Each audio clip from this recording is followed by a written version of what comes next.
Hey guys, Infinity here, and we are here for part 2 of this Tarot and Oracle reading. It is 5:07 p.m. on October 13th, 2019. Welcome to part 2 here. It has taken me all day to get here. Actually, had to take a nap earlier.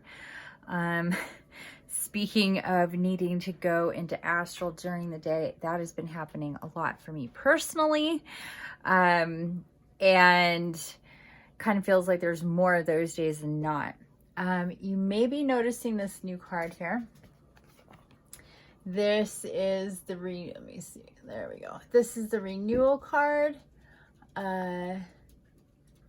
Card number 20. It says, review and evaluate a favorable assessment of the facts. Time to move in a new direction.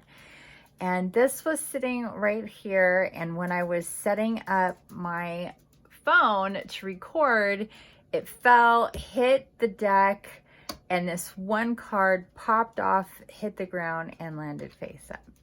And what's really funny about this is that in every single one of my readings for the last little bit here, couple months, has featured that card. And in some ways just like that, where it's a stowaway, it fell, it was like at the bottom of the deck, like it just comes up. So it is definitely a theme, this renewal card. Okay, so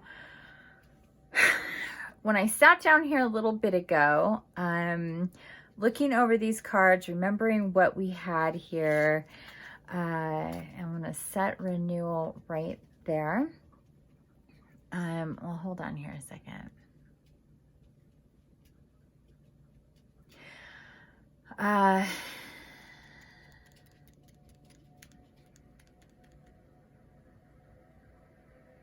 In regards specifically to like family life, love life, that sort of thing with this card,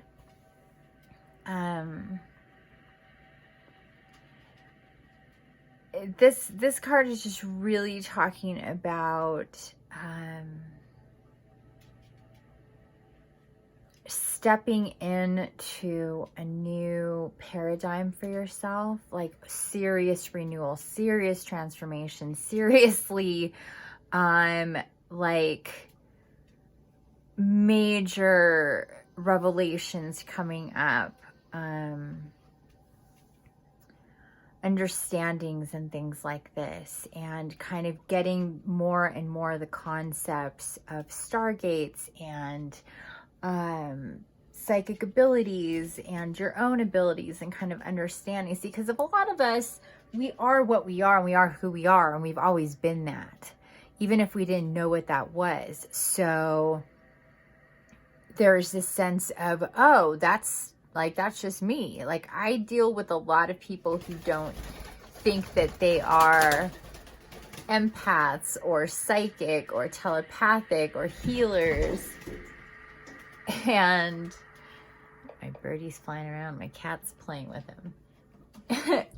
And they fit all the criteria, and I know, and I'm getting that information about them, and they're like, oh no, that's not me, that's my sister, that's my mother, that's my grandmother, that's my son, that's my daughter, and it's like, no, hun, that's you too, you know. And it's like, who, me? And so this is about renewing your idea of who you are, deconstructing and reconstructing the idea of who you think you are, because we decide these things, and we kind of marry them, and we feel like we have to stay within some certain parameters, and we put labels on ourselves, and it's not until we decide to step outside of those ideas, those constructs, those stories that had been written, but are there, that's before. We're getting into a now, a new renewal. So there's this new thing coming up. So it's really stepping into a different way you see yourself, your divine masculine side, your divine feminine side,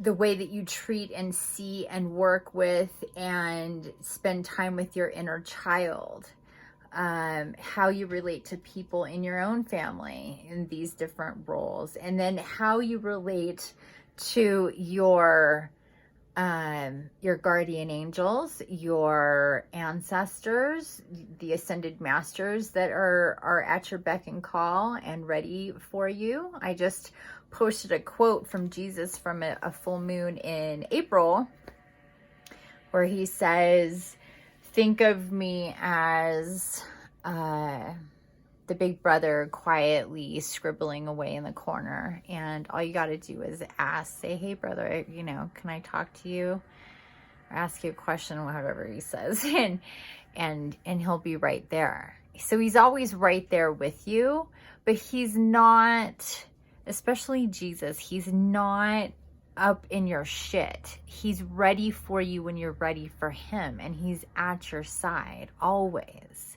But he's not going to be like, hey, I'm here. Hey, I'm here. What can I do for you? What can I do for you? You need to figure out your own business. And then once you've worked it out to a certain point, you go and you talk to your big brother. And that's how he wants you to see him. That's why I want you to see me too.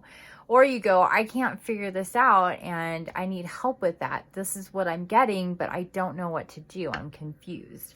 Or this is how I'm feeling and I just need to talk about this. Or can you just heal me?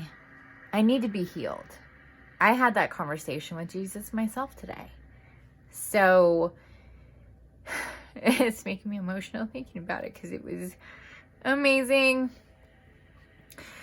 Because again, I am human and I'm not perfect, and I heal myself and I go to them, and it's just always been this way. But they're not going to be like, hey, up in my shit either. Even me being me, they'll guide me, they talk to me, they have me do stuff. I kind of have a full plate of shit to do. And I tend to be quite the workaholic, like a lot of us can be. And my own needs and my own healing and my own,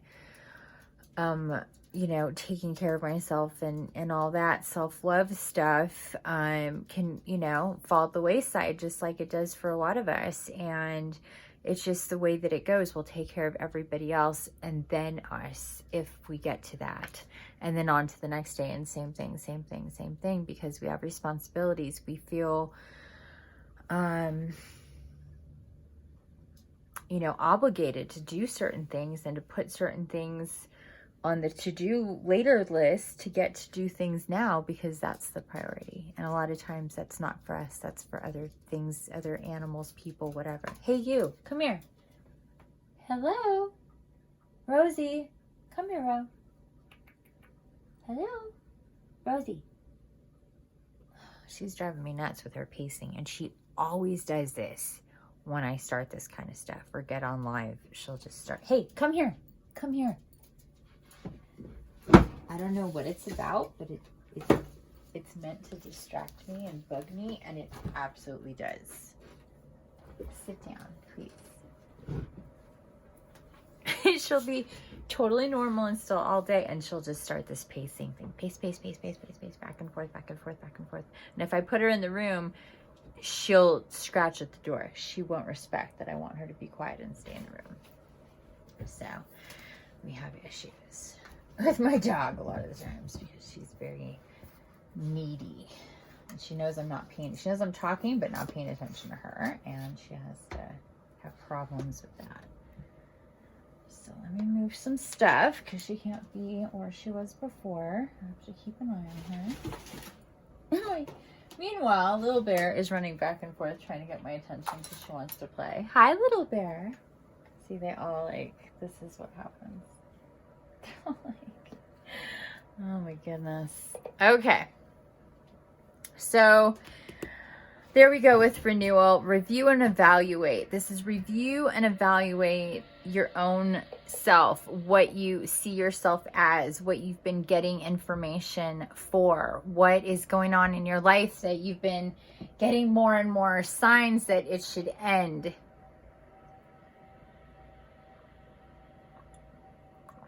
Or it should change in some way. Maybe that's your job, maybe that's where you live, maybe that's who you hang out with, maybe that's who you have sex with, maybe that's who you live with. It could be all of those things for one person. It could be those different things for different people. Absolutely. Sorry. Okay. I can't find what I was looking for.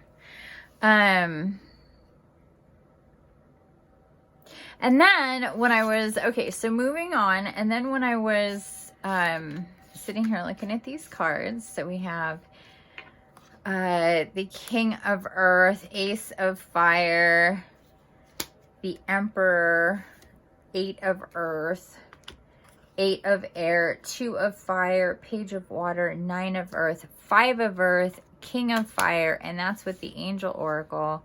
And then we had the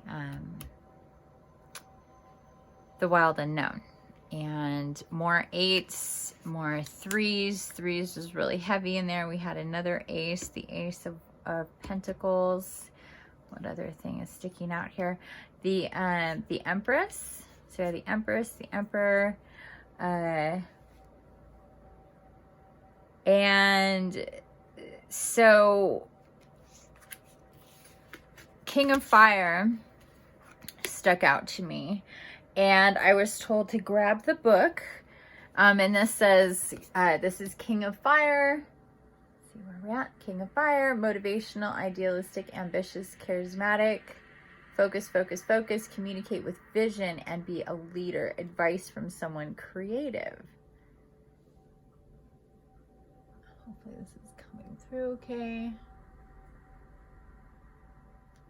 So in order for me to have this set up where it's a proper distance, it's above my eye, like just above where I can see. So it's like really hard to hold it and stand up sort of without, it's just, I have to figure out some, I don't know, whatever. It is what it is. So where are we here? So I was told to get out, this is the companion book for the Angel Tarot. It's called the Big Book of Angel Tarot, and I just have it kind of sectioned off here by the different houses or suits: fire, water, earth, and air. And I had it opened up to the King of Fire I was told to go to. So I'm going to read this.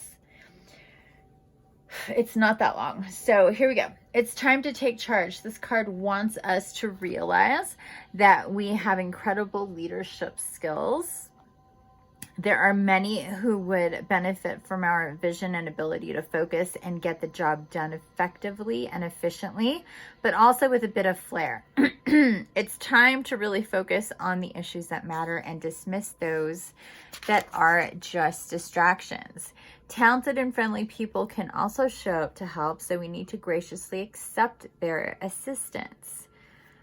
Or I'm hearing, think of creative ways for them to be able to help you. Or they'll think of creative ways to be able to help you. Symbolism. Our king, here we go, let me grab him. Our king wears, there. Our king wears a headdress of peacock feathers, symbols of loyalty, integrity, and immortality. Peacock feathers are also associated with Quan Yin, who's known for her loving kindness and her desire to help others. The dragon that we've watched grow up throughout this suit is now fully grown and represents a powerful ally and friend to our king. The dragon's feathers have matured to be mostly purple and violet, which is associated with the crown chakra. There is a oneness with spirit and the ability to provide the wisdom necessary to solve any solution. Or sorry, situation. Solve a solution. That should be easy. Angel number. The angel number for this card is 36, which asks us to keep our thoughts away from fear when it comes to material things and to stay focused on what matters in life. The number is also associated with ascended masters such as Quan Yin and Jesus, who are kind and loving and only harbor the best of intentions for us. The number 36 reduces to 9. So that's 3 plus 6, a number that asks us to be of service to others and to seek out our life purpose and begin fulfilling it immediately. People. This king is charismatic and charming, an inspired speaker who's able to motivate people to do amazing things. He's almost certainly a leader in his chosen field or even the community at large. He's also an amazing father, which makes him the perfect mate for the Queen of Fire. And he usually or truly loves his family. Still, he does crave attention, so things will go more smoothly if we give it to him. If we try to upstage him, he'll leave us standing there alone. So what I'm hearing from that is when it comes to our guides, now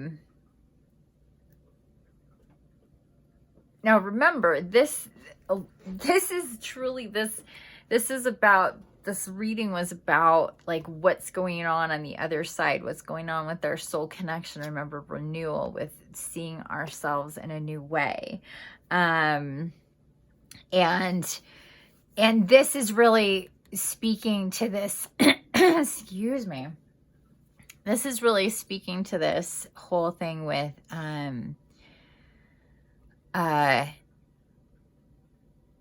our own soul, our spirit tribe, our ancestors, those who are around us to guide us, and to focus on the task is at hand, like what needs to be done to get things going for you.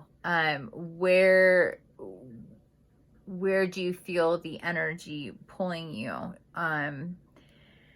And to get organized, to prioritize as well, but to also really work on being in contact, in constant contact. This focus, you can replace that with contact. Constant contact with your guides and your guardians, your spirit tribe, your ancestors, your animal spirit guides, and your own soul. Think about the different realms that are all around you, because this is something I have to tell people over and over again, especially if you haven't always been aware of all that stuff going on around you that you're a part of and connected to, and you're just now starting to understand that more. They've always been with you and have believed in you and know you, even though you've been oblivious to them on many levels. Not all levels, but many levels. Some of you, some of us. And I mean, that's how it was for me. So, like at a certain point in my childhood, I shut it down, for the most part. And so that happens to a lot of us. A lot of that happens to. So we take it below the surface. We do all of that in our sleep time, in our astral. Again, that's coming up. But look at this. Now, renewal landed sideways on the floor. When I looked down, renewal was like this. And I was like, interesting. So, because these have been very, either we're day or night here, we're top or bottom, we're in yin, or the yin, the yin or the yang, and this was sideways on the floor. So what this tells me is that there's this, and what I'm hearing from Jeremiel, what he's showing me is there's this balance that's going to start taking better and better shape and form, and it'll help with focusing. It'll help with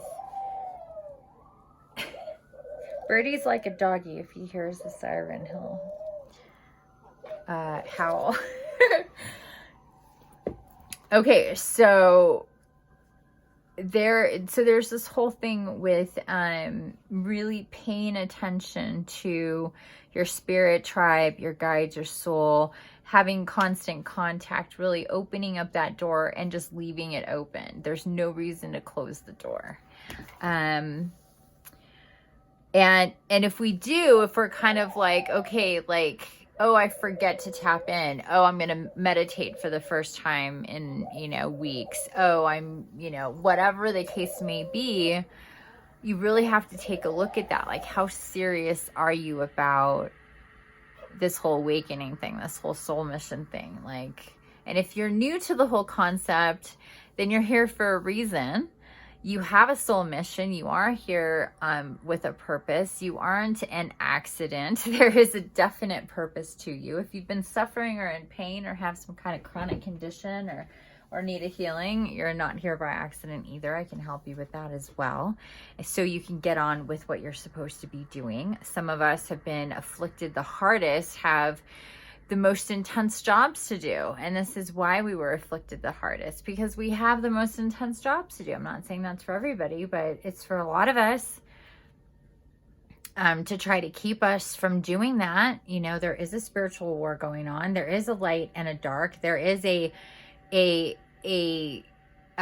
whole side of us here that are specifically here to work with each other and Gaia very consciously, and our entire side that we have that we cannot see for the most part. We can feel them. Sometimes we can see light. Sometimes we do see different things, but especially when we meditate. And we do this so we can remember why we're here, what we're doing here. And then when we tap into those guides, you have to see it like, let's pretend this is Star Trek, and we left the ship, we left the Starship Enterprise, we beamed down to this planet. And when we did so, we knew once we got here, there's this kind of veil around this planet that makes it impossible for them to use normal ways of communicating. So it has to all be done through the ether, through the spirit, through the soul, through the consciousness, through the telepathic ways that we are connected to everything, through energy.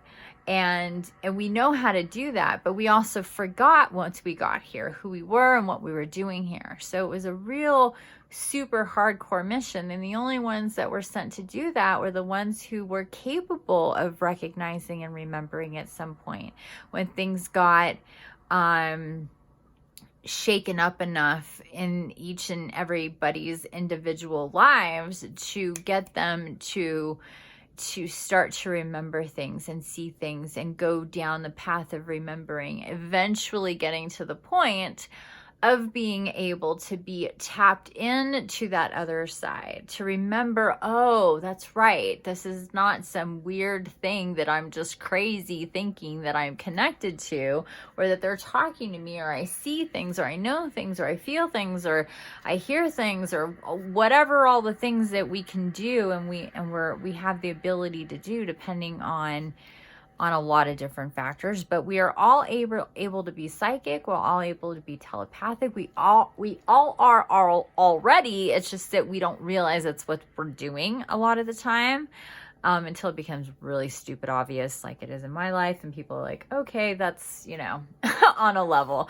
But until then, it's like, you go, oh, that's a coincidence. Well, whatever, it's not a coincidence, but we're still too asleep to really understand and really satellite out and see the web and how it's all connected and what we're doing here, and see it for what it is. Yes, we're living a life, and yes, we're meant to be happy and blissful and joyful and in love with our everything in our lives, and to be abundant and be in service and all these beautiful things for our own selves and our own souls and our own development. Absolutely.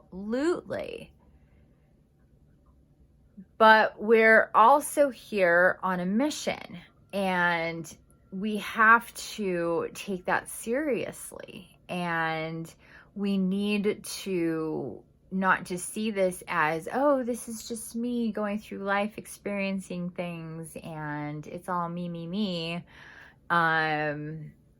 Because it's not. None of us were sent here to do a mission on our own. It's all, we're on one big great mission, and then we have our groups that are in different places, and we can connect through the internet, through the web, through things like Instagram and YouTube and Facebook and Twitter and our websites and texting and phone calls and video conferencing. And I mean, this is how I can heal people all across the world from my home. I can heal you no matter where you are in the world or beyond. And that's because I can connect to people in a way that through any other incarnation, I was not. It was who we were with right there, wherever we were at. And now it's totally different. And now we're able to share thoughts and ideas and visions and creation and art in a way that helps us all to remember. Okay, so here we go. So the king for astrology, we're moving on here.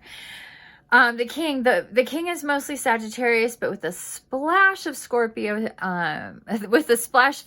Sagittarius is an optimistic, happy sign that loves to teach, learn new things, and travel. Scorpio is more inwardly focused and tends to want to understand its inner world. Together, they create energy that is very enlightened about what it is, while also reaching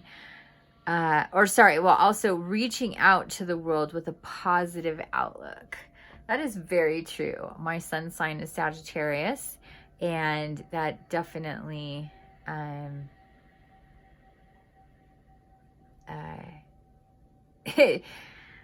that's definitely me. And then with the Scorpio thing, inwardly focused, tends to want to understand its inner world. My moon sign is Pisces, and that's very similar to how Pisces are too. Emotionally introspective and wanting to understand things, and that's exactly what we need to do. Remember, renewal is a big thing. We need to understand the inner world. Okay, so I'm going to go back here to angel number. Angel number, this is card 36. We talked about to stay focused on what matters in life and don't fear. I'll start from the beginning. The angel number for this card is 36, which asks us to keep our thoughts away from fear when it comes to material things and to stay focused on what matters in life. The number is also associated with the masters such as Quan Yin and Jesus, who are kind and loving and only harbor the best of intentions for us. So earlier, when I was told to get out this card, remember I was like, I was drawn to King of Fire. And this is after my meditation, and this is after my nap. And when I finally sat down here, this was actually a couple hours ago at this point. It took me a while to finally get here, but and my attention was drawn to King of Fire. I was told to grab the book and look him up. And when I was reading this, I was like, Quan Yin. I was like, Quan Yin and Jesus. I was like, very cool. And then, but before that, I was told to grab my other book. This is another book by Doreen Virtue, actually. And this book is called Archangels and Ascended Masters, A Guide to Working and Healing with Divinities and Deities by Doreen Virtue. And it's just a lot. They're really short for each one. Like, for example, let's see, this is Archangel Raphael. And it tells you from what religion he showed up in, which this one says Judeo-Christian, also known as Labiel. And then it goes into a little bit of information, and then there's an invocation, but you don't have to have any special invocation to talk to anybody. But anyway, I was told to grab this book before, even, was that last night or this morning? I can't remember. And we were going, that was yesterday.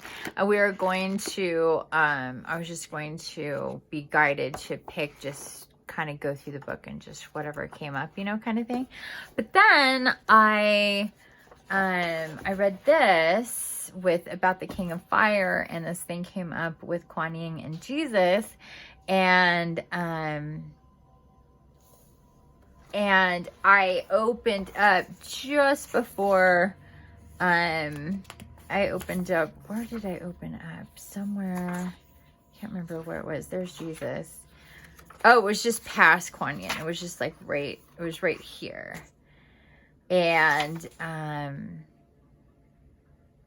I was like, oh, there we go. So here she is popping up twice. She's popping up under the King of Fire. She's popping up for herself in this book. I was already told yesterday to grab this book. Delving deeper into the King of Fire, that wasn't until today. So I am to share with you Quan Yin. She's from Asia. And she's known as a couple of different names here. Quan Yin, Guan Yin, Quan and Canon and Canin. Okay, so Quan Yin is one of the most beloved and popular Eastern divinities, a physically and spiritually beautiful Chinese goddess of mercy, compassion, and protection. Her name means she who hears prayers. Quan Yin does, in fact, hear and answer every prayer sent her way. Quan Yin is both a goddess and a Bodhisattva, which means enlightened being. Bodhisattvas can become Buddhas. However, Quan Yin has such a deep love for humanity that after she attained enlightenment, instead of ascending to Buddhahood, she chose to remain in human form until every one of us becomes enlightened. She's devoted to helping us fully open up to our spiritual gifts, attain profound knowledge and enlightenment, and reduce world suffering. It's said that the mere uttering of her name affords guaranteed protection from harm. Quan Yin is often called the Mother Mary of the East because she represents feminine divinity and goddess energy in the Buddhist religion, in the same way that Mary radiates sweet, loving femininity within Christianity. Quan Yin teaches us to practice a life of harmlessness, using great care to ease suffering in the world and not add to it in any way. You may see the color red when she's around, such as red sparkles of light or red mist that appears from out of nowhere. A woman named Mary Ursing told me this beautiful story of her interactions with Quan Yin. So this is Doreen Virtue talking, and she said that she heard this beautiful story of Quan Yin. So I'm going to read this to you as well. I was in Hawaii and I had just purchased a crystal pendant depicting Quan Yin. Right after donning the necklace, I started to hear her talk to me in a soft, soothing Asian voice. On the last morning of my vacation, I was awakened by Quan Yin telling me to go outside for a walk. I sat on our porch, but was urged to walk. They do that. I did just that, carrying a portable cassette recorder with headphones, through which I heard beautiful Hawaiian music. I noticed a plumeria flower on the ground that was pink, to me a sign of love. I would normally pick these flowers and immediately put them in my hair, but things were different today. I just held the flower. As I neared a waterfall, I heard Quan Yin tell me that I was to have an initiation of, oh wow, this is going to get me so emotional. Okay, I'm going to do my best right now. Okay, you guys, I have not read this before. Or I have not read this in a really long time, I should say. An initiation of self-passion, far beyond self-love. The moment was very sacred, as I knew that I was taking a vow that was more intense than anything I have ever done. I accepted and was told to stand inside the waterfall in a cove, a cocoon of sorts. I was to really be, feel, and know self. I'm not going to be able to do this. Oh my God. And know self-love, because I can really, like, I don't know if you guys know this about me, but, and this is why I get really emotional really easily, and why I don't watch movies, and why I don't watch TV, and why I stay away from a whole bunch of stuff, is because as soon as I start tapping into pretty much any kind of, especially if it's a true story, if it's anything real, it's like I'm there. It's like I'm literally there, like experiencing what's going on. So this is a true story for sure. And I'm just really tapping in to all the energy of all of that, and it's just very overwhelming. So I'm gonna really try to get through this, and if I can't, I'm just gonna type it up. I'm gonna really try.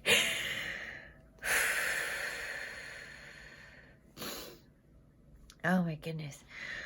Okay, let me try it. Okay.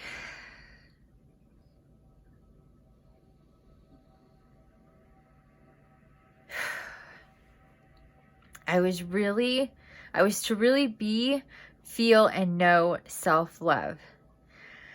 I feel this with all of me and grounded this moment into my complete being. Try now to put it into words.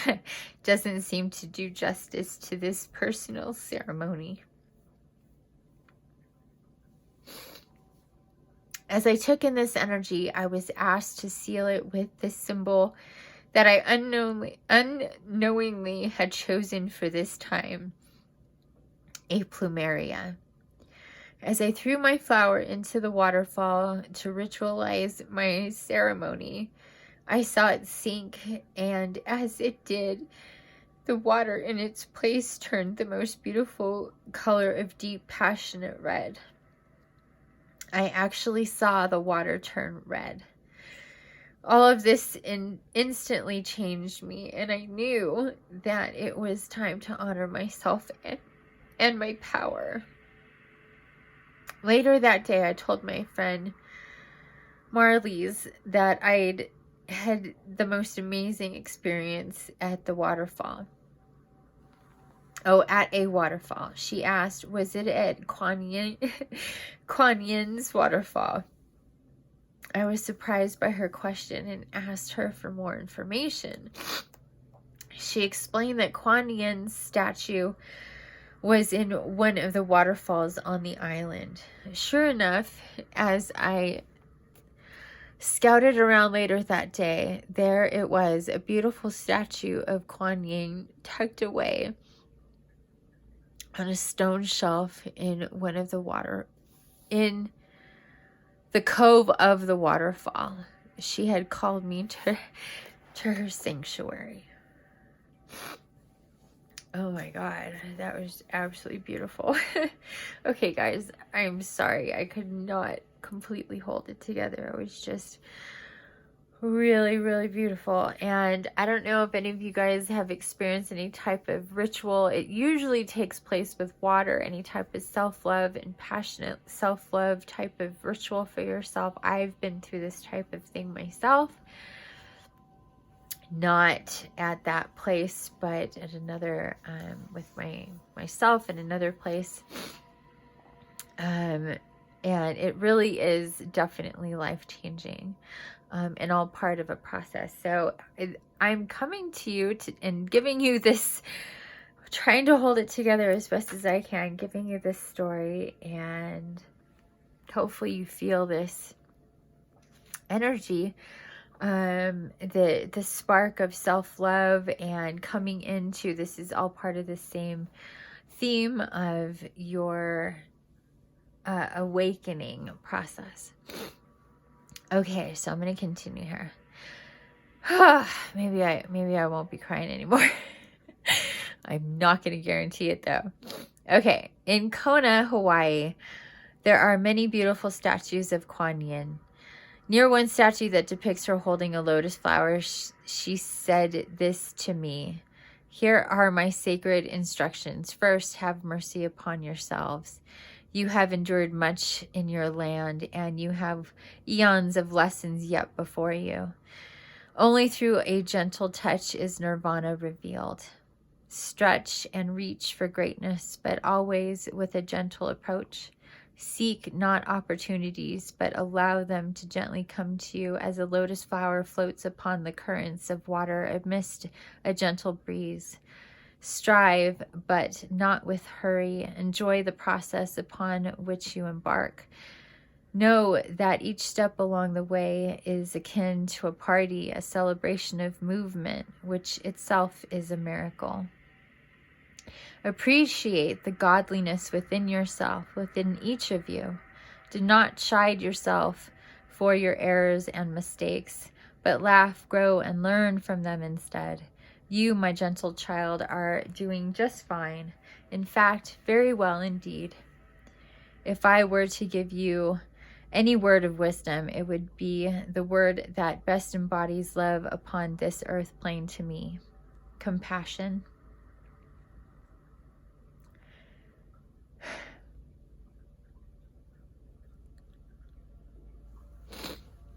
Growing past all shame and embarrassment and moving towards appreciation, not just for the good parts of yourself and others, but for all along the way. It's all good, believe me. And if you can, know that as the eternal truth, sooner than later, wait, I'm going to start that over. And if you can know that as the eternal truth, sooner than later, your happiness will come galloping towards you at a speed of mustangs with winged hooves. Believe that as the truth now. Wisdom comes from sitting still and listening, not from rushing to get ahead. A still heart receives love and information more readily than one that is hurried. Do something simple today. Pick a flower and simply study it with no intent. Be blank, be open, and know that whatever comes to you is good and a lesson in the making. Always and forever.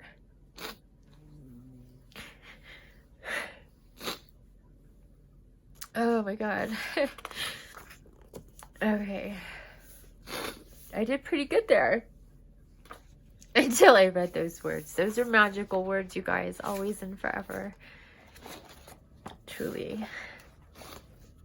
I wrote them just today and posted them in my earlier post. I think that was, I don't know, I posted a few times today on my Instagram. I'm going to have to go back and see, but it's definitely something that has been a part of my vocabulary for always and forever. Okay, so Quan Yin helps with clairvoyance, compassion, feminine grace, beauty and power, kindness, gentleness, and sweetness towards self and others, love, receiving and giving, mercy, musical abilities, developing, especially singing. La la la la la. Do you guys sing? If you don't sing, start singing. Protection, especially for women and children. Spiritual enlightenment and gifts. Okay, and Quan Yin, and this is invocation. Quan Yin always hears and answers our prayers, and no special ritual is necessary to contact her. However, you may feel a more heart-centered connection with her through the use of flowers. For instance, hold a blossom and gaze at a budding plant or a bouquet, or draw a look at a picture of flowers. Those who work closely with Quan Yin often chant the mantra Om Mani Padme Hum, which means hail to the jewel in the lotus flower. One prayer that will help you invoke Quan Yin is, Beloved Quan Yin, please hear the prayers within my heart. Please uncover and understand that what my true needs are. I ask for your intervention into the areas of my life that are triggering pain. Please come to my aid and assistance, guiding me to see my situation in a new light of love and compassion. Please help me to be like you and live peacefully and purposefully. I'm going to read that one more time. My nose is running so bad. Oh my goodness, I can't with all this emotion. She goes, I'm healing you. Oh my gosh, you're always... And if you know me, you know that flowers and plants are absolutely my thing. So take a look at some of my beautiful lilies. Lilies are definitely my flower. I love every flower and every bud of everything, but I do have the ones that I gravitate to and towards. So that would be roses and lilies. And hopefully you're seeing this okay. And these are absolutely beautiful, gorgeous. I got 2 of these bunches. Check them out. 2 of these stems. Look at all of these flowers. And this was $4.99 at my local grocery store. They were all closed when I bought them a couple days ago. And because my other ones they're on their way out, and I pretty much always have to have lilies around. And they're my flower. So anyway,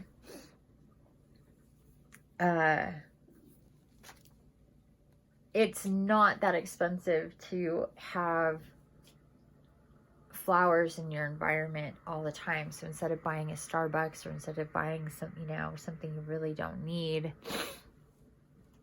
or you can make it home or whatever, have some fresh flowers. Go to your local florist, wherever you can get your flowers. Do get flowers. Okay. All right. I'm going to read this invocation one more time. Beloved Quan Yin, please hear the prayers within my heart. Please uncover and understand what my true needs are. I ask for your intervention into the areas of my life that are triggering pain. Please come to my aid and assistance, guiding me to see my situation in a new light of love and compassion. Please help me to be like you and live peacefully and purposefully. Okay, so thank you so much, Quan Yin, for coming through, for always reminding me about healing myself and trying to take care of myself and having beautiful flowers around me and all of that good stuff. So, oh, my stomach is growling already. All of this uses up so much energy. It's ridiculous.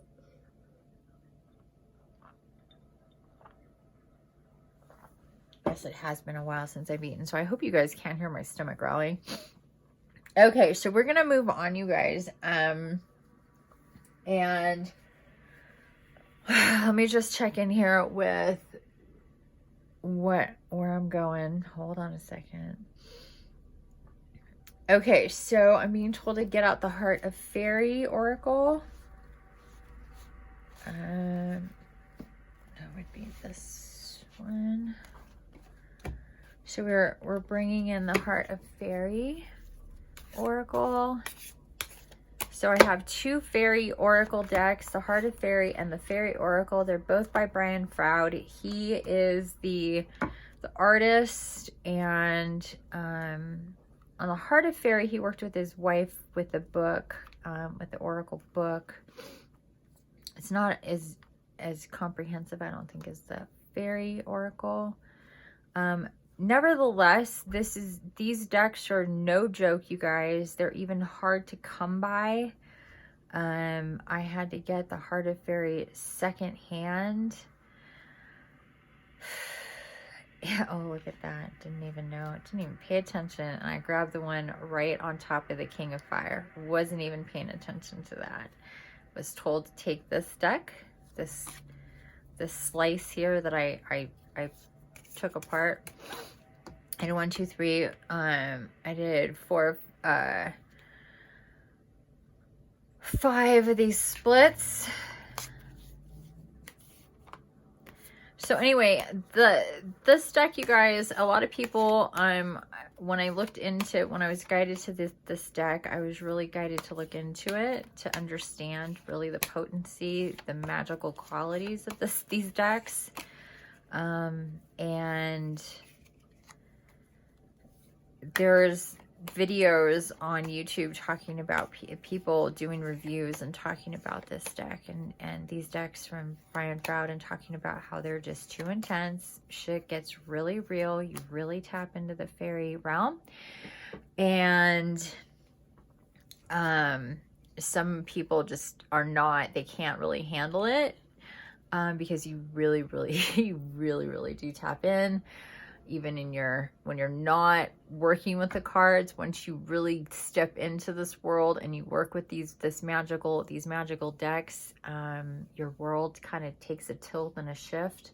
So if you're thinking about getting Fairy Oracle, I'm hearing that people are going to see this and really kind of be interested. First off, not all fairy oracles are created the same. You can see I do have the Doreen Virtue for my angel oracle. She's was very tapped in with the angelic realm. I'm not going to get into the whole Doreen thing right now. But as far as fairies, not so much. She had to really push herself to do fairy oracle. And if you look at her fairy oracle, it shows. So I was guided when the fairies came knocking at my door, I was guided to these specific decks, and lo and behold, they are very real, very, I mean, all decks are, but some are really, they're made by people who are extraordinarily tapped in, and this is why this is my deck for the dragons. It's Lucy Cavendish that did this oracle deck, and we got water on here from my lilies. And another deck, very magical, very much connected, very tapped in, is Lucy. Okay, so here we go. We're gonna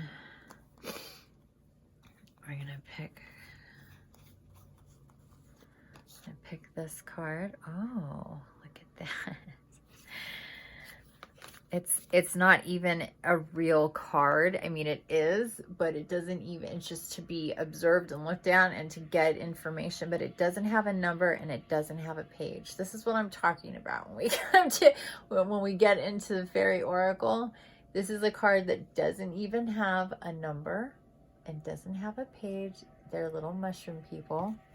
So if you've been experiencing a lot of mushrooms in your life, if you've been really into mushrooms as of late, of the last year especially, if you feel very connected to mushrooms, these are the mushroom fae, and they're really playful. They're really good luck. They're really full of abundance. When you get mushrooms in and around your home, when you're really guided to work with mushrooms or to do any art with mushrooms. There's a lady on my Instagram, or on Instagram, that I'm following. Her name's Shroom Mama, and she does amazing things with mushrooms all around where her home is, and she's connected in that way. I don't think she knows that, but she is. Anyway, let me see what else I get here with the mushroom fae. Okay, so they're saying that there are people who have been really considering taking some working with psychedelic mushrooms.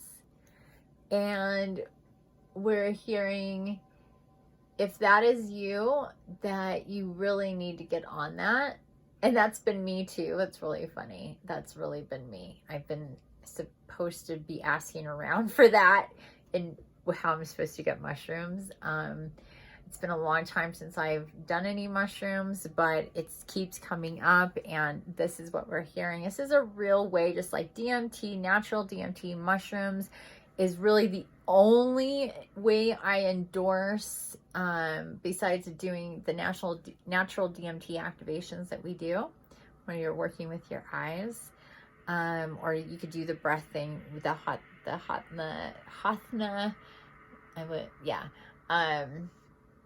Yoga is mushrooms. So you want to, if you're thinking about that, seriously, we're not like pushing mushrooms on you, but if this is something that has been a theme that you've been thinking about doing, you guys, we're hearing go for it. It is time to go for it.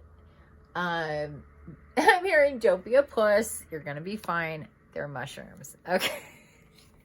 So help with the whole getting to know yourself a little bit better, opening yourself up. These things have been used forever.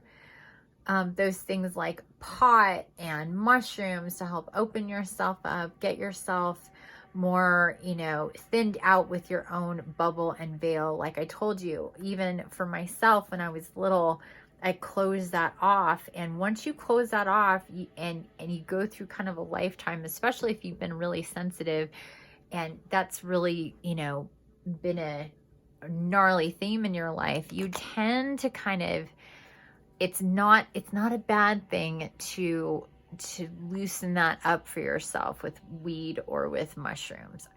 Alcohol, no. Alcohol's a no-go. And anything synthetic or anything like that. So it's just really the natural stuff. Okay, going on. Oh, I didn't see that one coming at all. That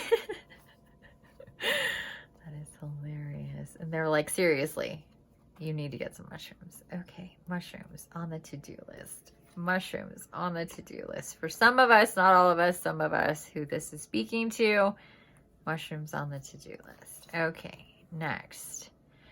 Another card in reverse. We have the number 12 card.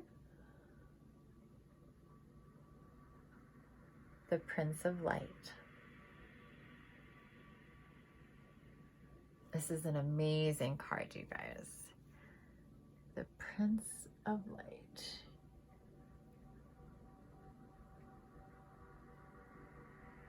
So another 3. So I'm hearing Jesus coming to us also. This type of energy. I will read to you the Prince of Light. So I'm going to take one more card though. This one right here. And the Pan. Another card in reverse, card number 38, another 3, and we have another 8. Of course, the 38 card with the Pan.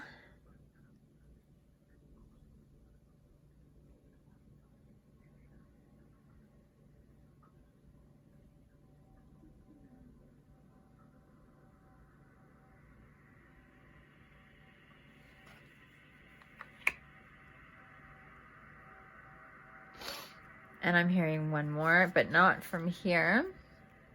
So coming from on top of here, we have the Prince of Light, we have the Pan, and we're gonna go right next door. Oops, oh, picked up the Ace of Fire. Gonna formally welcome in our fairy brothers and sisters. The closest of the realms to the human realm are the Fae, is the Fae realm. Whoop. Here we go. Queen of Shadows. Another number 8. So more with the 8s, more with the symbolism of the infinity symbol. And this is legitimately, though, on her own, the Queen of Shadows. Okay, awesome. Let's go right here with her. And we're going to go and take a card from here. Oh, we're just going to take this bottom card. The shadow of the past. Look at that. Another 8. The shadow of the past. So another shadow card. So we have the Queen of Shadows, shadows of the past, or the shadow of the past. Card number 58. So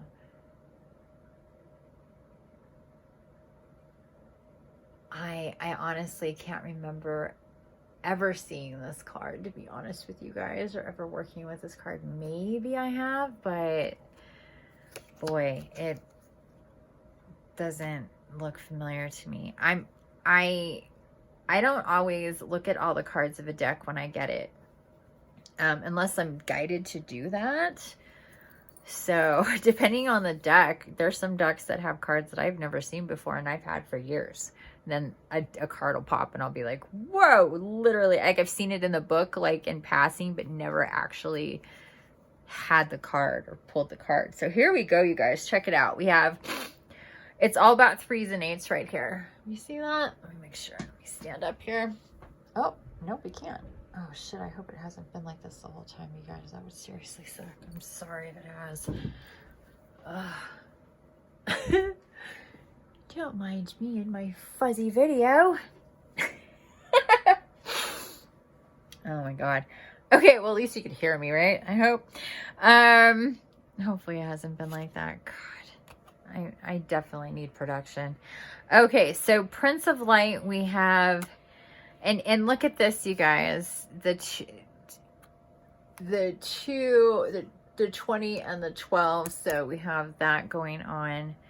I was just kind of showing that. So let me grab this book here. The Heart of Faerie book.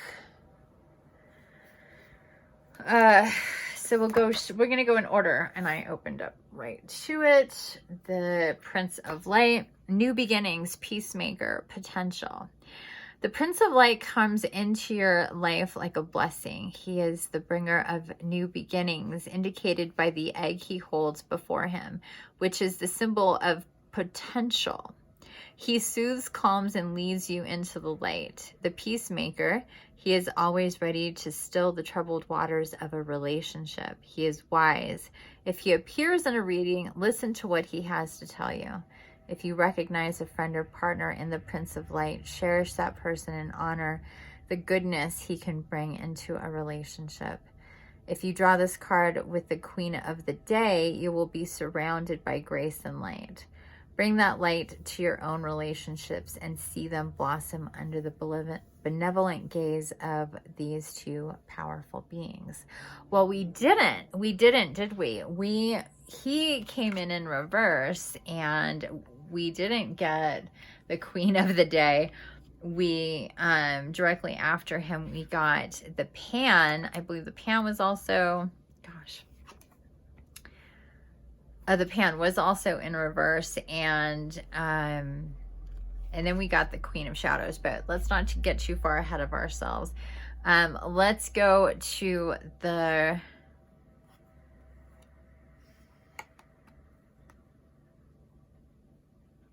So what I'm hearing here is similar to what we heard with Quan Yin, which is to be quiet and still and to listen. And it's the same with the Prince of Light.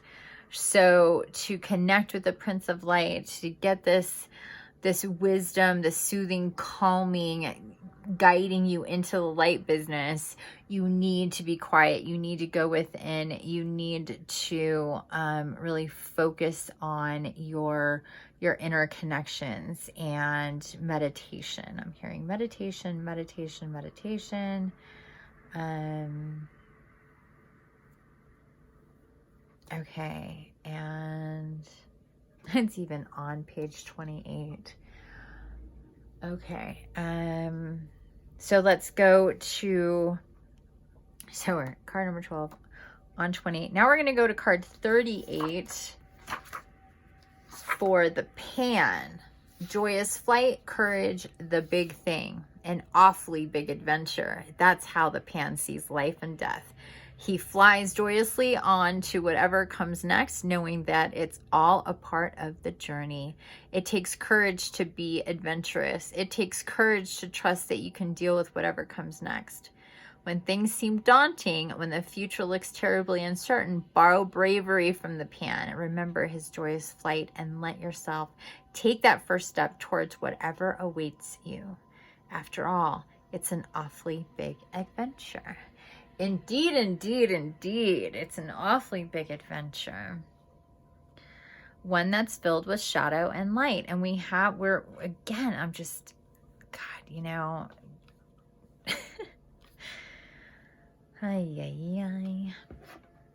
Seeing these cards here. These cards here. Okay. We've got the Queen of Shadows coming in next. Let me see what I'm hearing from the Pan. Courage. So courage is the thing. He's talking about the shadows. So he's like, look, you're going to need my courage and you're going to need the light from the Prince of Light when we're out of our element, when we're still learning.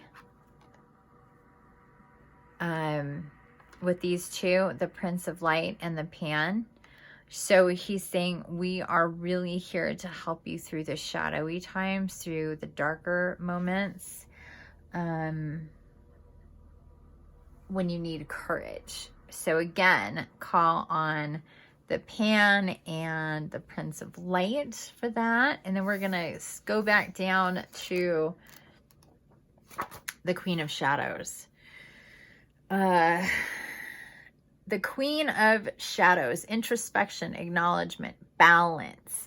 We've been talking about balance for days and days now because we came into Libra, and that's what this whole Stargate is about. So here we go. Queen of Shadows, introspection, acknowledgement, balance. The Queen of Shadows is a queen of introspection. She asks you to stop and be still and take a long look at who you are, the shadow side of yourself, as well as the side that stands revealed in the sun. Who are you? What aspects of yourself hide in the shadows? What would you prefer to keep hidden from the world at large? Take a look. You may find parts of your nature that were placed in shadow years ago and now need to be brought into the light. You may find parts of yourself that are withering away from neglect, and you may find things that need to be acknowledged and left in the shadow. Facing a darkness, even one of your own making, can be a frightening and daunting experience. It can also be truly exhilarating and an important step on your way to becoming a complete person. Remember, renewal, I'm hearing again. Okay, so part of the process, you guys, what we're dealing with here.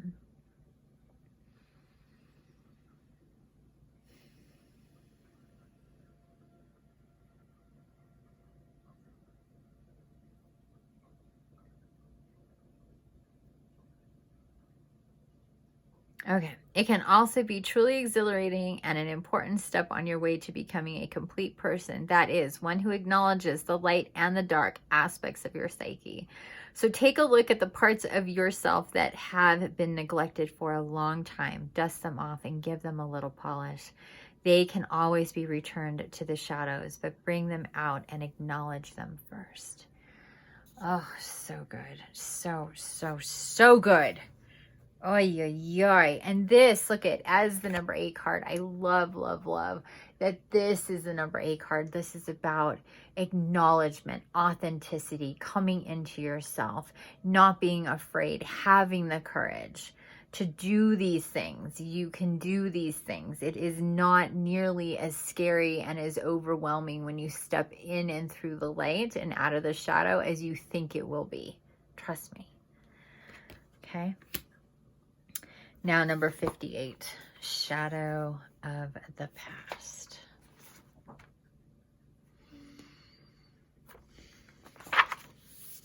The shadow of the past, past love, letting go, resolution. The past can haunt, especially past relationships and past loves. In Faerie, when you wander in the past, time takes on a different meaning. Things that may have happened years ago resurface as very present feelings and emotions. A love that was left behind once again appears before you in the same guise it had once or when you first met. Old loves walk in Faerie, haunting the paths you walk, waiting for acknowledgement, hoping for recognition, accusing or pleading. The shadow of the past can be a help or a hindrance on your life's journey. A love that will not leave you, that haunts your dreams, whether waking or sleeping, must be greeted and listened to. If this card turns up, perhaps the things that were left unsaid at the end of a relationship could be said now in Faerie. If you do so, the shadow, if unneeded and unwanted, may depart, and the haunting end. On the other hand, if you enjoy encounters with the past, then greet your old love with joy and listen to what it has to tell you, and let it go freely. Holding on to the past can be an unproductive thing if it blinds or deafens you to what is happening in the present. Letting go can lift the shadow of the past and make way for the joy of the future. Oh, it's so good. So good, you guys. It is so good. I love this so much. I love it so much, you guys. So very much. Okay, so what I was hearing when I was reading this is that there are a bunch of us, a bunch of people, a bunch of those listening to this at some point in time that are refusing to let go, even though there are at least months, if not years, or at least a year since whatever this relationship is that left but is still not gone. At least, you know, there's this energy exchange that keeps on happening between you and this person. And this is mostly speaking to love relationships, most definitely. Kind of the Heart of Faerie in general is speaking to romantic love relationship, but it doesn't always mean that. So in this, this could also be speaking to a situation that happened with a very dear loved one, a family member, a soulmate, a soul family member in this lifetime. So a situation may have occurred. There could have been an actual rift. There could have been just a parting of ways, just time going on, nothing really happened, or maybe it really did. But and for some people, I'm hearing this could be just friendships that had a major rift, a major breakup. I'm hearing major breakups, friendships as well as love relationships. So both of these aspects are very much and I'm being guided to grab this crystal. Oh, son of a biatch. I just broke a little bit. Did I? It's so delicate. So I'm being guided to bring this crystal out to help with the energy of I've got some tree in there. To help with the energy of bringing out the shadows of the past in any love relationship. It is important to acknowledge these relationships and let them have their resolution. Either to get back in favor, to get back together, to get back in each other's lives in a totally different way than before. Because everybody is different. Everybody has grown. Everybody has evolved in this time period. Everybody has seen through illusions and are starting to come into more self-awareness about themselves. And we need to acknowledge that for some people, like it says here, on the other hand, if you enjoy encounters with the past, then greet your old love with joy and listen to what it has to tell you and let it go freely. So what this means is you can entertain the energies and bringing this back, or if somebody or a situation's been on your mind, this is another opportunity for releasement, to let go, to just send love to the situation, to really dissect it from all angles as best as you can, so you can get past it, so you can either open up the door for it to get close to you again, or you can say goodbye to it, you can release it. I'm also hearing through this that it is very necessary for some people to go through a cord cutting ceremony. I'm also hearing for some people, you may think so-and-so fill in the blank is your twin, but they in fact are not. You have convinced yourself of this because that's just the label that got put on it. It seemed to be the right thing. But let me tell you this right now. If you have a situation that really was mostly very tumultuous, was very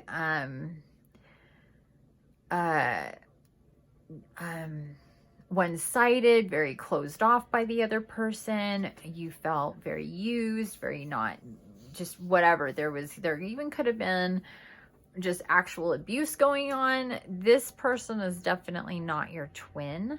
They could be a soulmate relationships definitely come in, and they can definitely be really, really volatile. Because of the nature of our history with soulmates, we've had and spent a lot of time with soulmates. Usually, if we're coming back around with them in these lifetimes, and it can be very confusing, especially when we're asleep. And so, a lot of this is sleep time, like before we were awoken, relationships with people, and we mischaracterized what that was. We called it twins when it wasn't twin. It was more soulmate, or not more soulmate. It was soulmate and not twinship relationship. So there's this whole big thing with twins that people think that everybody has a twin. And this is kind of being sold to the collective, because if you sell the idea that everybody has a twin, then everybody is a client. And that's not the case. Not everybody has a twin. There's only certain souls that are incarnate that their twin is also incarnate. And this is happening simultaneously at this time right now. There's not the whole entire light body collective that not everybody is a twin to everybody. Think about that. If everybody had a twin, how would that work? That's not, what about, we're soulmates too. And not everybody's meant to have these twinship relationships. Even twins have a hard time with their twinship relationships. So, it's not a thing for everybody. Not everybody is a twin. There's a lot, and most people were incarnated with multiple options with soulmates, and specific soulmates for us to come into contact with at specific times. And a twin is a whole other ball of wax, and people need to recognize, really, you need to let go of the need for a twin and see the soulmate relationship as a really amazing, great thing on its own. And also, you can cut cords with soulmates. You can energetically cut cords. If you don't know what that is, do a Google search, do a YouTube search for cord cutting. There's a section on that on my website called Relationship Detachment Cord Cutting. I don't like the term cord cutting because it sounds very invasive and painful, and it's not. But the only person you cannot cut cords with is your twin. And let me just tell you this, you guys, mostly I have not met people who have a twin or know their twin, or the person who they think is their twin is their actual twin. It's been literally 100% soulmate relationships. And once I reveal that, and this is also a service that I provide, and once I reveal that to the person, they're like, okay, they get it. They get that they attributed something to it that it wasn't. So that is the case for a lot of people. I'm not saying it's 100% for, obviously, I'm not saying it's this way or that way 100%, but what I'm saying is that, number one, there are people who think they have twins and they don't. And for the people who have twins, you really need to see that for what it is and do a lot of this letting go stuff of other past relationships so you can move forward. If it actually is a twinship relationship, once this is done and you get to know yourself more, you will absolutely get into better alignment with your twin and maybe have that relationship with them. If that is your thing. Okay, and we are moving on from, I think that is it, you guys, for the Heart of Faerie.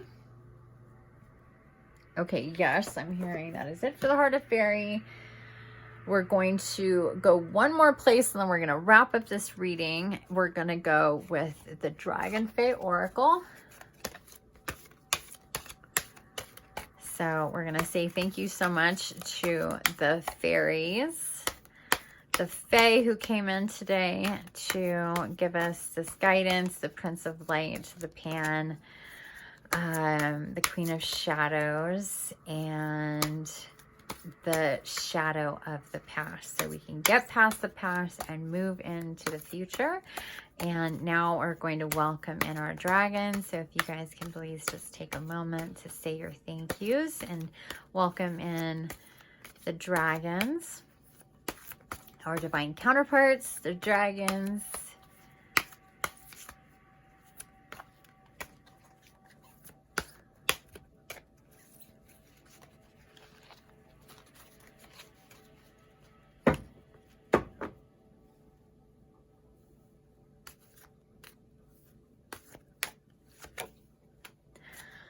And look at that, the Lovers in reverse. So speaking of love and twins and soulmates and all that good stuff, we come in with the Lovers in reverse. So again, more connections I'm hearing in the astral, more soul connections, more of our, spirit connections. We're going to be having conversations with our lovers before we've even met them. And again, this is a number 3 card. You can see that.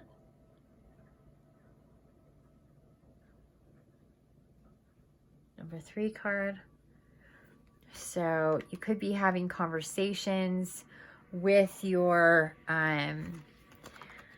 intended, if you don't have one yet, if you don't have that person in your life yet, I'm hearing that so much of this is connected from the bottom up of when we got with these cards, you guys, with the wild unknown. And please go back and look at that. Is about this whole thing. And so again, but this is also, so this is happening, these connections are happening and forming and solidifying in the ethers, in the spirit time, in the astral time, during times of when we are not so much conscious right now yet. And if you do have this person in your life, really make time for together time, meditating together, working on your psychic gifts together, experimenting in those regards, really working on your sexual energy and sex magic.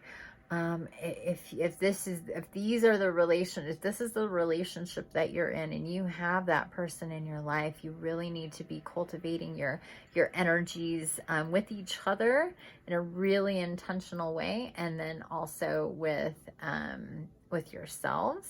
So I'm going to grab the book and do that, but I'm just going to take a second here to close my drapes because it has gotten really dark. And then I'm on serious display. Do this real quick.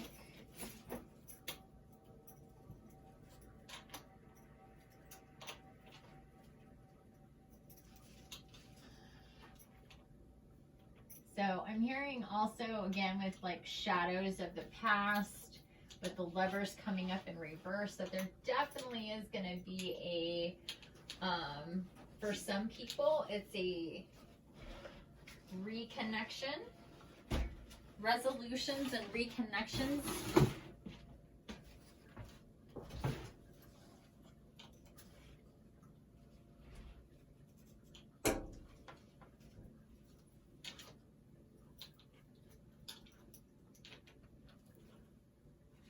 And for some people, it's not even, it could just be you barely knew a person before, and they're coming back around. So that's happening too. You could have barely, maybe even never met. Maybe you barely knew the person. Maybe you just kind of saw them or knew of them. Maybe they were with somebody else. Maybe you were with somebody else. There was something upside down about the whole lovers thing with you guys, and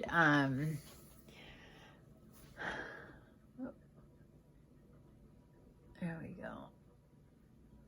And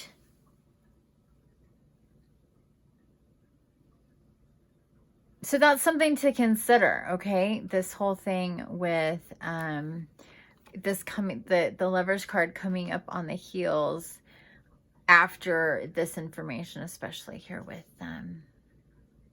the Queen of Shadows and Shadows of the Past. So let me grab this book.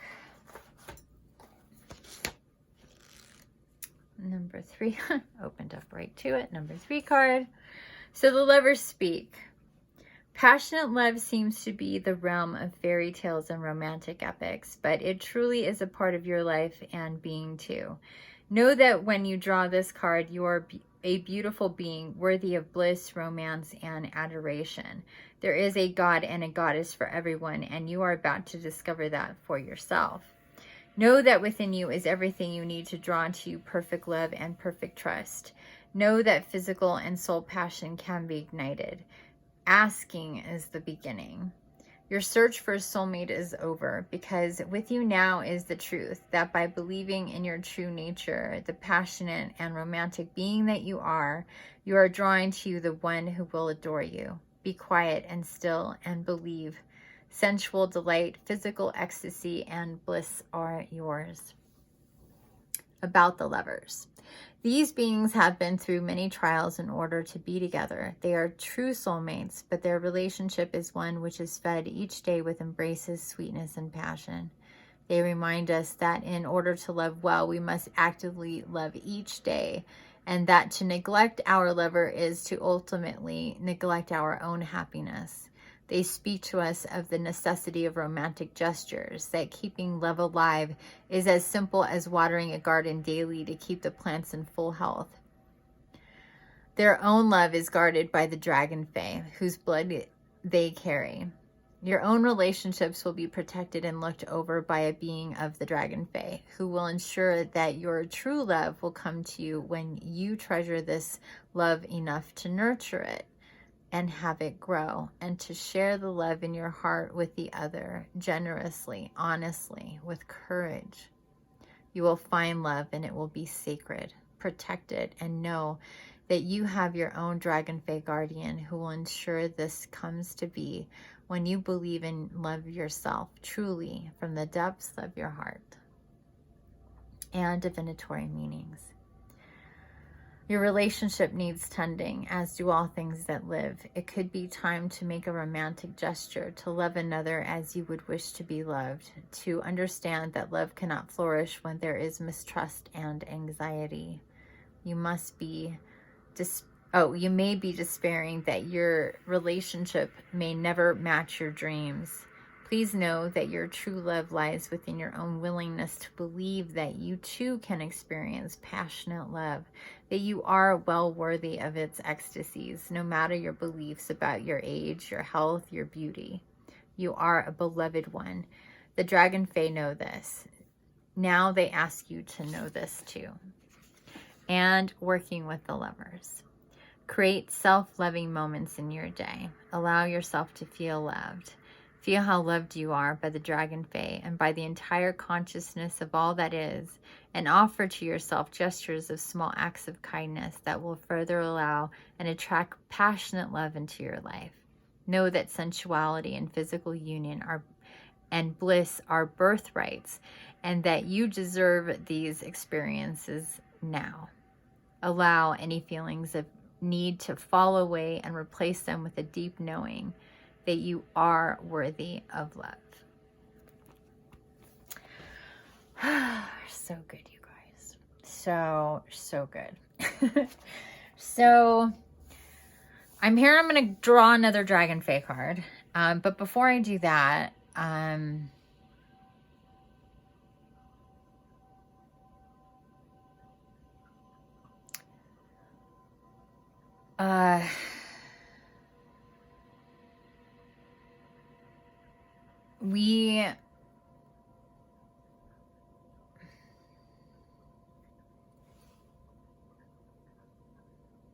okay, so let's just go back for a second because I've got too many things going on in my head. So when I was reading that, what was coming to me, this whole self-love thing, was again the story that I read through Weepy Eyes about Quan Yin. So that, again, the theme about self-love and taking care of yourself and treating yourself like you're your own lover, like you're your own boyfriend or girlfriend, and buying yourself flowers like you see that I do for myself, and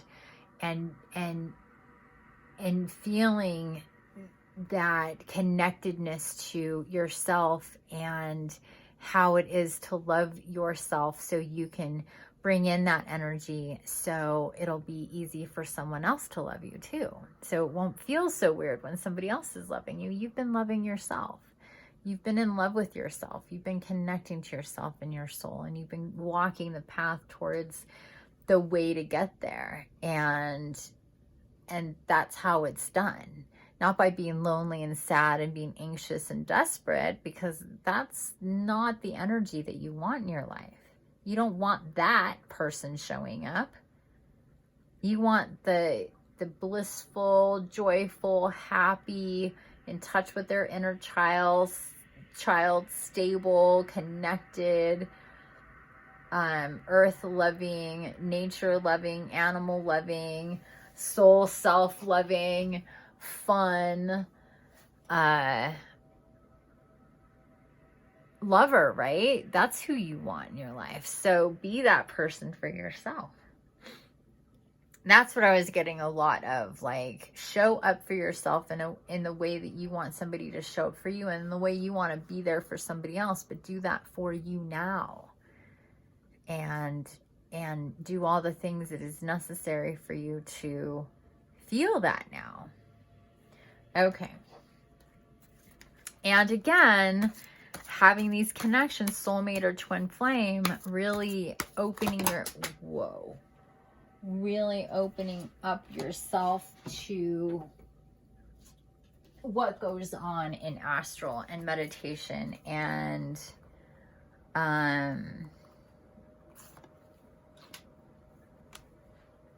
again, card in reverse, the Green Lady of Gok, chosen one.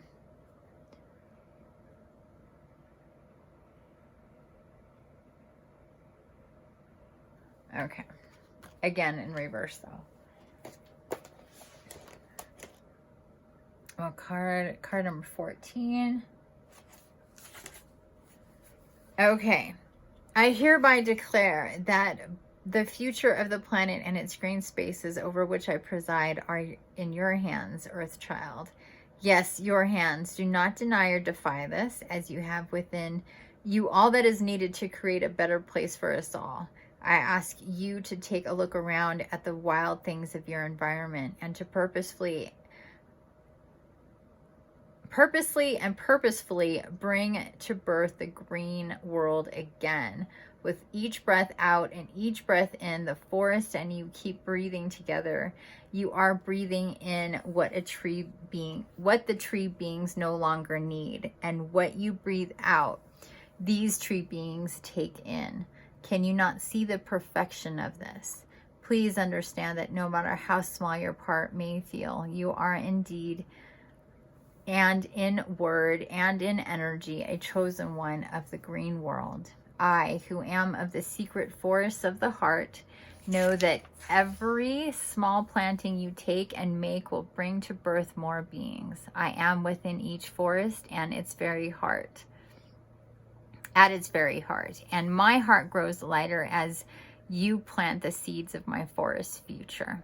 Undertake to create more of this green world today, and know that you and I are one.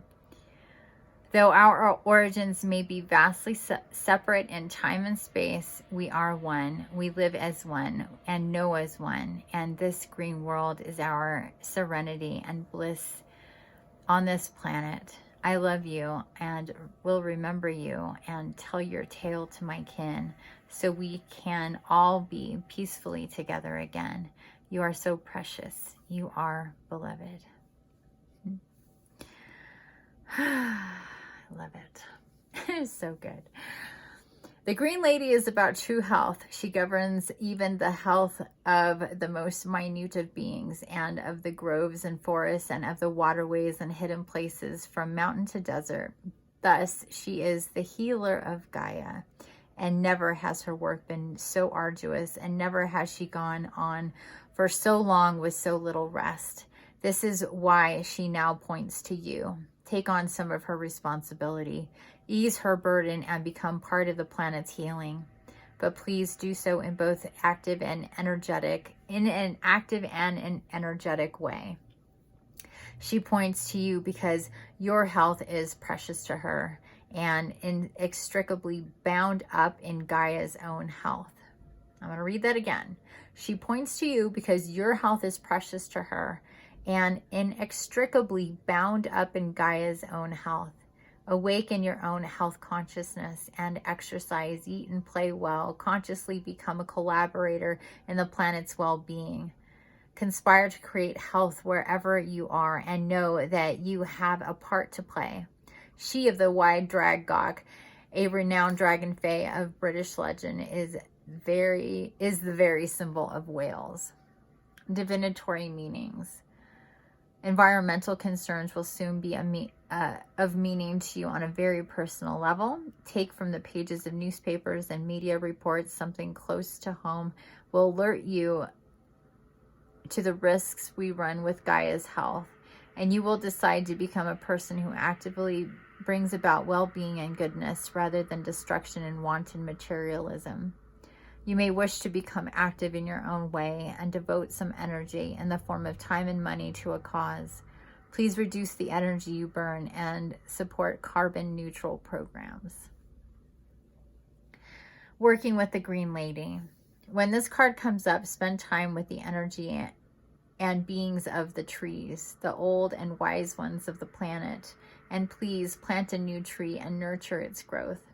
Health concerns of your own may come up with this card. If so, nature will bring you solace and healing, but know that we are all part of the web of life, and that the earth's healing and your own are symbiotic.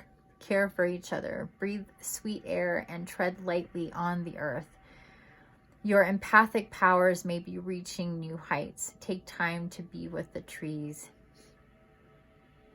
They will calm you and ease the bombardment of auric energy you may be experiencing. Oh, goodness gracious, you guys.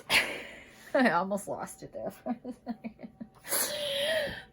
happy with the trees if you're an empath. I think all empaths know trees make us feel incredible. This is why I have trees in my house. This is why I get so upset when trees are cut or hurt or killed. This is why I save trees inside and outside of my home. We are one with Gaia, and Gaia reaches to us more than in such a real energetic way through the trees. This is why this is coming to us now. And look at that gorgeous dragon there with her.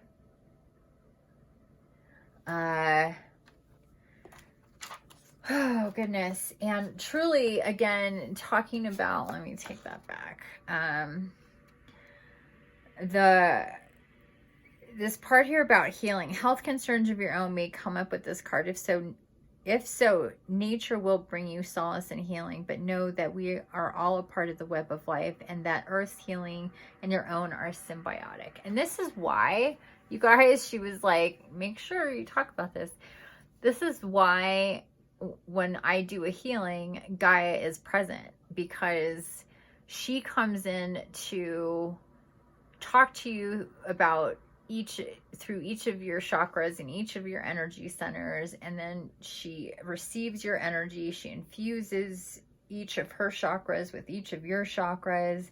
She's healing you as you are healing her, and as we're all healing you, we're healing everyone. As we say, when we heal one, we heal all. So you really need to take your healing. If you're hearing this, you really need to take your healing seriously. In whatever way you're guided to do that. If you're guided to work with me, fantastic. If you're guided to work just with yourself or with somebody else, fantastic. Do whatever you're guided to do, but know that you are being guided to really work on healing your physical body, your emotional body, your energetic body, getting in line. Stop dicking around is what I'm hearing. Stop putting it off. Same thing goes with the healing from love relationships. We're going back to this a bit with the shadows of the past and the lovers. It's going to take some courage. It's going to take getting into the shadows and clearing out. There's a lot of daytime healing, nighttime connection is what I'm hearing. Creation and connection and healing and clearing and all of this kind of stuff, and really taking that seriously for yourself at this time. Just really not, again, just taking this whole renewal thing very seriously. It's all about getting into balance, and we're seeing this as a theme. Wanting to break through, transitioning to a new place and space and time, but needing to get through and heal from the past and get into a new place so we can get to that new place. We need to do this. It's just so very important, and we have so many resources and connections to help us with this. Let's not forget the mushrooms. This is a part of it too. Again, not for everybody, but for some people, this is definitely a thing. All right, guys, let me see if there's anything else here.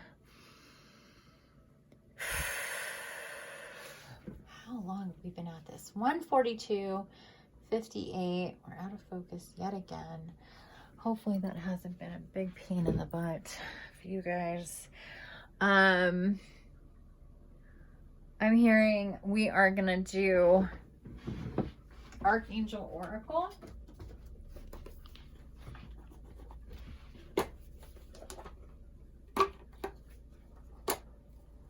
ArchAngel Oracle.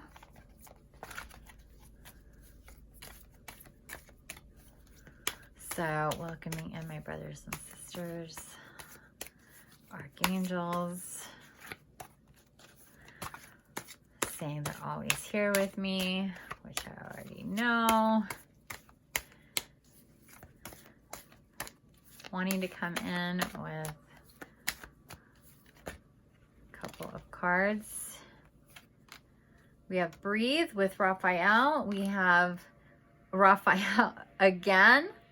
Big time with Raphael here today. Really feeling him. Oh, sorry, Raguel. So we have Raphael and Raguel with Relationship Harmony. We have Raphael with Breathe, and I'm hearing one more. And we have Jeremiel with All Is Well. And Jeremiel is also our renewal. He's the one bringing us our renewal. Again, all of these 3 cards in reverse. Wow. I've never, ever done a reading that was so heavily in reverse. It is just truly amazing to me. Like just how heavy.